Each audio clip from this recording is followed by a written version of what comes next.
Bismillahirrahmanirrahim. Assalamualaikum warahmatullahi wabarakatuh. Alhamdulillah, bertemu kita lagi pada malam ini untuk kita meneruskan lagi sesi kelas tambahan kita bagi kita mengulang kaji semula topik-topik pembelajaran yang telah kamu pelajari sewaktu kamu berada di dalam kelas.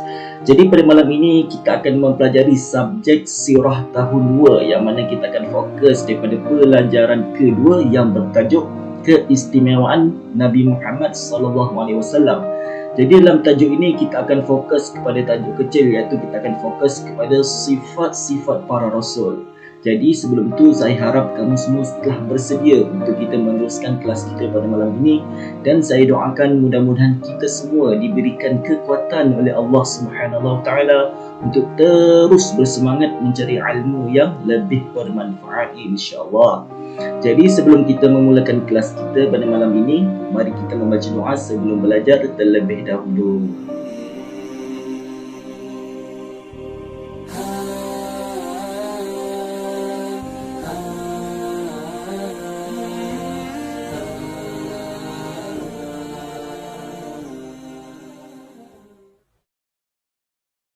Doa sebelum belajar.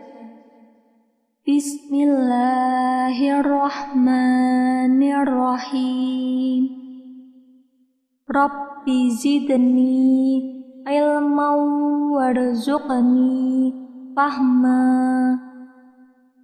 Artinya, ya Allah, tambahkanlah aku ilmu dan berikanlah aku rizki akan kepahaman.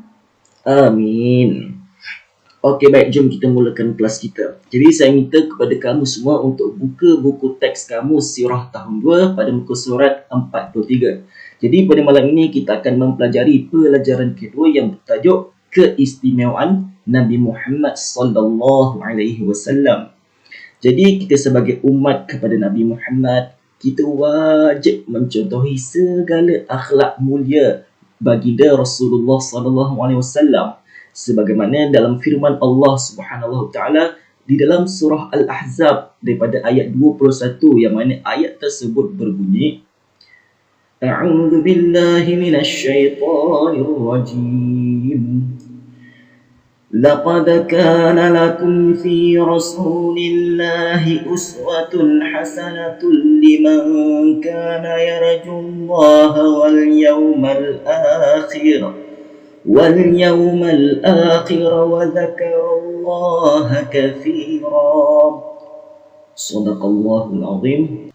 Maksudnya, sesungguhnya telah ada pada diri Rasulullah itu suri tauladan yang baik bagi orang yang mengharap rahmat Allah dan kedatangan hari kiamat, dan dia banyak mengingati Allah.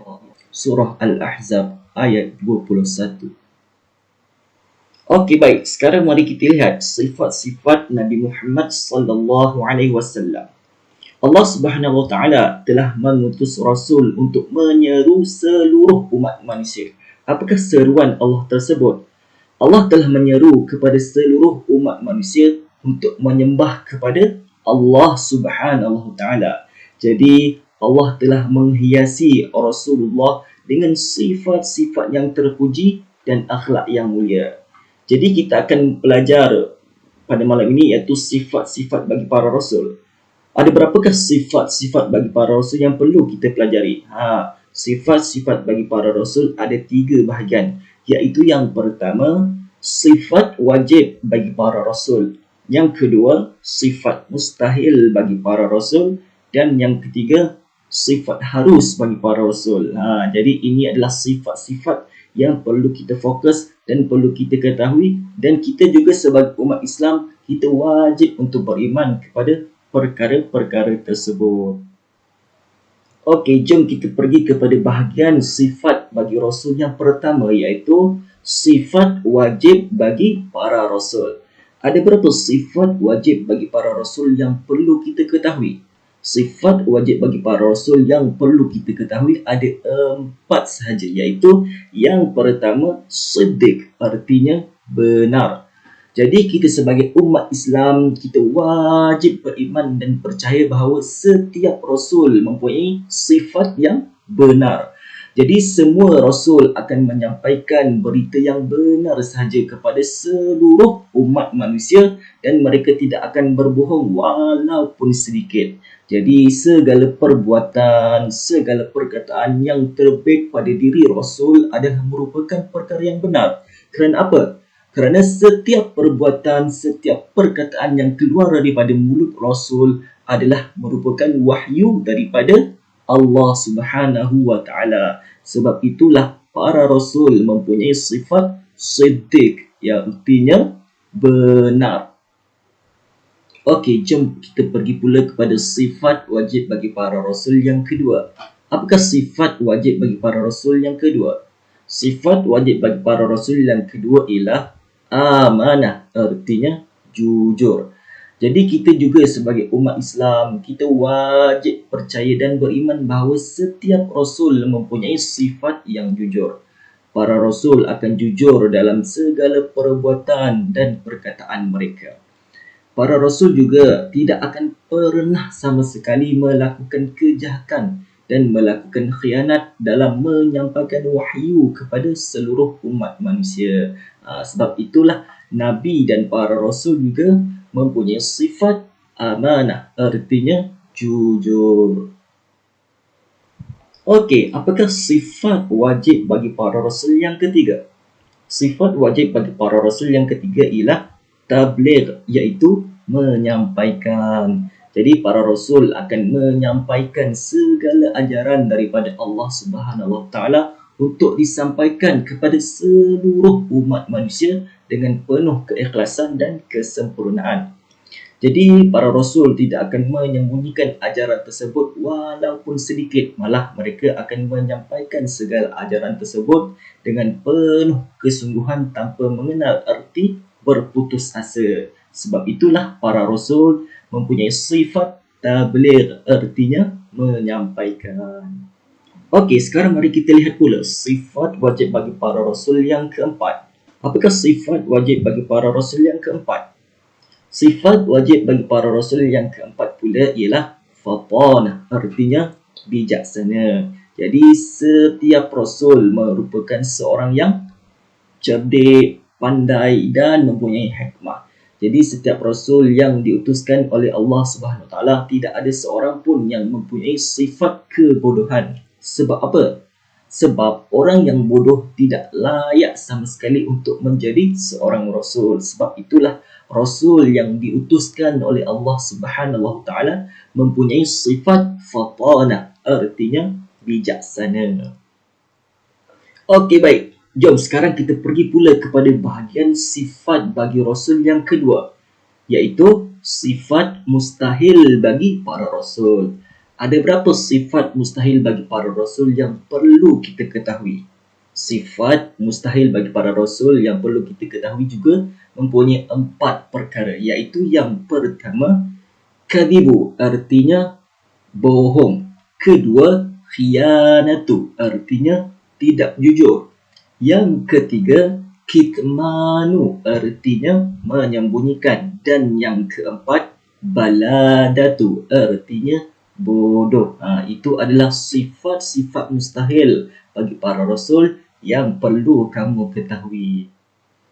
Okey, baik. Sekarang mari kita lihat pula perkataan lawan yang sesuai di antara sifat wajib bagi para rasul dan sifat mustahil bagi para rasul. Mari kita lihat yang pertama. Yang pertama ialah siddiq, artinya benar. Lawannya ialah kadhibu, artinya bohong. Yang kedua, amanah, artinya jujur. Lawannya ialah khianat, artinya tidak jujur. Yang ketiga, tabligh, artinya menyampaikan. Lawannya ialah kitmanu, artinya menyembunyikan. Dan yang keempat ialah fatanah, artinya bijaksana. Lawannya ialah baladatu, artinya bodoh. Itu adalah sifat-sifat wajib bagi para rasul dengan lawannya, iaitu sifat-sifat mustahil bagi para rasul yang perlu kamu ketahui. Okey, baik. Sekarang mari kita lihat pula bahagian sifat bagi rasul yang ketiga, iaitu sifat harus bagi para rasul. Apakah sifat harus bagi para rasul? Sifat harus bagi para rasul ialah harus bagi rasul bersifat dengan sifat-sifat manusia biasa seperti makan, minum, berniaga, berkahwin, sakit dan pelbagai lagi perbuatan-perbuatan yang dilakukan oleh manusia biasa dilakukan juga oleh para rasul, tetapi tidak akan mencacatkan sedikit pun terhadap kerasulan baginda. Allah Subhanahu wa taala telah berfirman tentang akhlak mulia baginda di dalam surah Al-Qalam ayat 4 yang berbunyi, A'udzu billahi minasy syaithanir rajim. Wa innaka la'ala khuluqin 'azim. Shadaqallahul 'azim. Dan sesungguhnya kamu, wahai Muhammad, benar budi berkati mulia. Berdasarkan daripada dalil tersebut dapat kita fahami bahawa segala akhlak yang ditonjolkan oleh Rasulullah SAW adalah merupakan akhlak daripada Al-Quran. Jadi kita sebagai umat Nabi Muhammad, kita digalakkan dan wajib untuk mencontohi sifat-sifat yang dilakukan oleh Nabi Muhammad SAW kerana baginda mempunyai akhlak-akhlak yang terpuji. Okey, baik. Sebagai kesimpulan terhadap topik pembelajaran yang telah kita pelajari pada malam ini ialah kita mempelajari berkaitan tentang sifat-sifat bagi Rasul. Sifat-sifat bagi Rasul ada 3 bahagian yang perlu kita ketahui, iaitu yang pertama, sifat wajib bagi para Rasul. Yang kedua, sifat mustahil bagi para Rasul. Dan yang ketiga, sifat harus bagi para Rasul. Jadi, kita sebagai umat Islam, kita mesti mengetahui perkara-perkara tersebut dan kita wajib beriman terhadap perkara-perkara tersebut. Dan kita sebagai umat Nabi Muhammad juga, kita seharusnya mencontohi sifat-sifat mulia yang dilakukan oleh Rasulullah SAW.